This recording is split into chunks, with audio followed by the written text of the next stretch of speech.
के हजुर बालेन तपाईँले गल्ती गरेर भने घन्टा पनि भनेन मुला को मुला त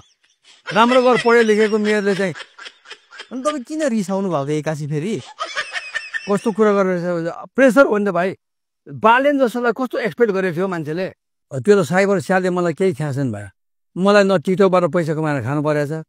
न मलाई चाहिँ यो युट्युबबाट खानु परेछ म आफै दुःखी हार्ड वर्किङ म्यान हो मसँग मेरो बाउ आमाले कमाएको र मैले कमाएको तनमा पैसा छ मलाई कसो खानु परेन बुझिस् सारा नेपालीले मन पराएको मेयर बालेन शाहलाई तपाईँले त्यसरी गाली गर्न मिल्छ भने म त राम्रो कुरालाई राम्रो भनेछु है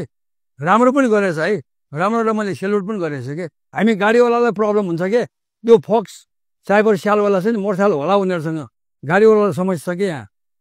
के चाहिँ काठमाडौँ छिर्न पाउँदैन गाडीले वान वे बनाइदियो भने पार्किङ त दियो यार 5 रुपियाँ पैसा त फ्री गरेर होइन हो बालेन भाइ 5 रुपियाँ पैसा चाहिँ एक लाइन येलो लाइनको यतातिर चाहिँ ठाउँ चाहिँ फ्री गरेर होइन नि अनि अहिले पनि के हिजो पनि बेलुका चाहिँ यो